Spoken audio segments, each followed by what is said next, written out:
La première.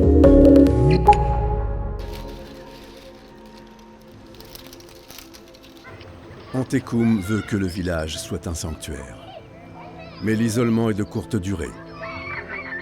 En 1969, 2 ans après la création d'Antekum Pata, toute la région est intégrée au département de la Guyane. Il y a un développement indien qui va se passer, qui se produit actuellement, et il faut qu'ils participent activement à leur développement. Il ne faut pas qu'on fasse tout pour eux, il faut les aider, c'est tout, dans certains domaines. Et j'espère, je pense d'ailleurs aussi qu'ils choisiront de rester indiens. En créant une école et un centre de santé accordés à leur identité, Antekum espère que les Wayana pourront préserver leur culture et leur avenir. Grâce à son diplôme d'aide-soignant obtenu à Cayenne, il pratique les premiers soins. Il aide les femmes à mettre au monde leurs enfants. Au total, il effectuera plus de 200 accouchements.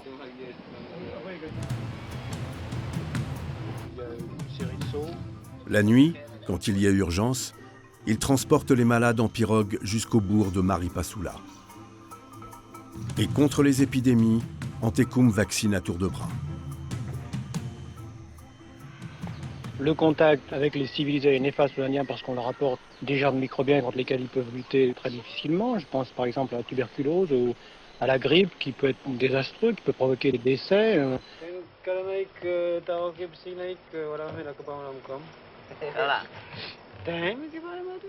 À l'école, enfants et adultes apprennent ensemble à lire et à écrire en Wayana et en français. Ainsi, Antekum pose les bases de l'enseignement bilingue, qui fonde aujourd'hui encore l'identité d'Antekum Pata.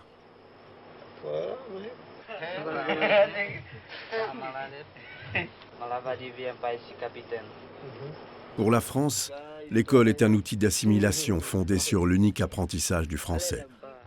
Mais Antekum est convaincu que les Wayana doivent s'approprier la langue de l'autre monde, sans renoncer à leur langue maternelle ni à ce qu'ils sont.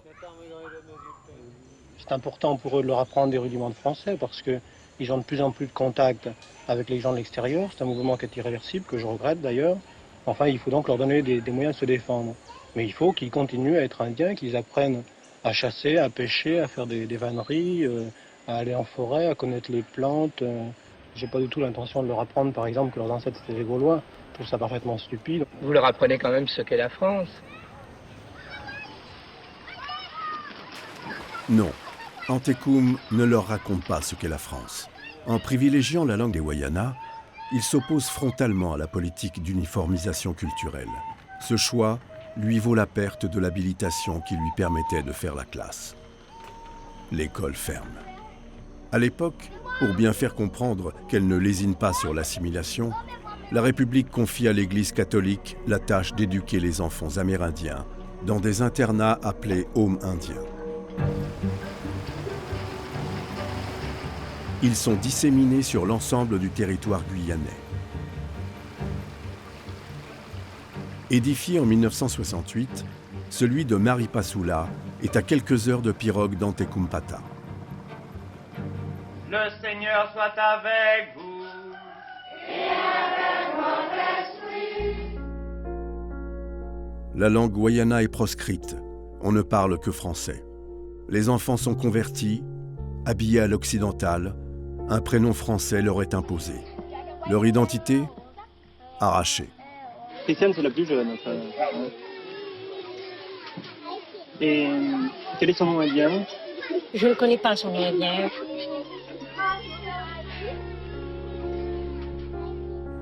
Le paradoxe, c'est que le home indien n'est pas obligatoire. Mimi Sikou, l'ami fidèle d'Antekum, n'y inscrira jamais ses enfants.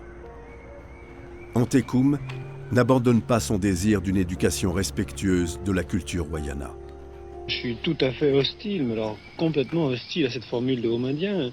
C'est faire des enfants tout à fait inadaptés.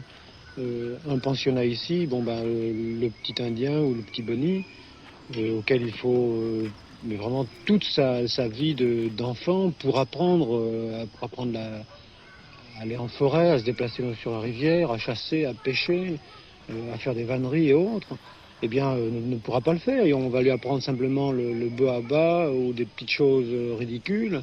Ridicules parce que lorsqu'il sortira d'ici, il n'aura jamais vraiment au mieux un petit certificat d'études quelconque. Il sera vraiment dans le dernier échelon, au bas de l'échelle. Et ce sera vraiment catastrophique de toute façon.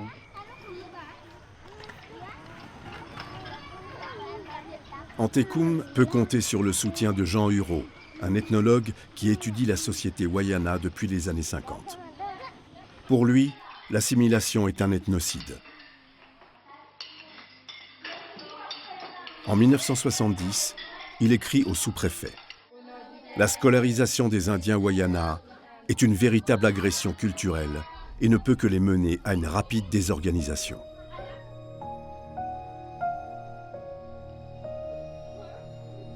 Peut-être n'est-il pas trop tard pour faire échec à ces projets insensés.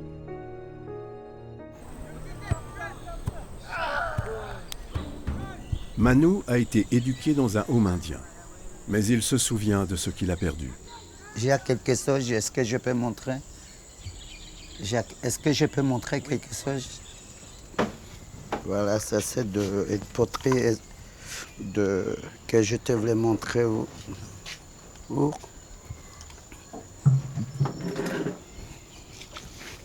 Tu vois, ça c'est argile, ça c'est une calebasse, ça c'est avant pour boire. Tout ça c'est amérindien qu'il avait avant, c'est nous. Ça c'est, je ne sais pas, c'était quoi, peut-être c'est pour fumer, peut-être pour appeler quelqu'un, je ne sais pas, peut-être pour faire comme ça.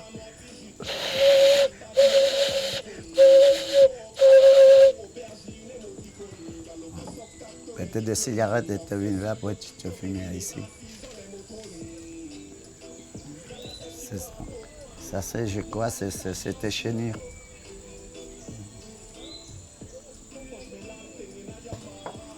Ça, je ne connais pas, ça c'est peut-être c'était des oiseaux. Des oiseaux. Ça va. Je ne sais pas c'était quoi aussi. Il faut coller. Comme ça. De là, je ne connais plus. Ouais.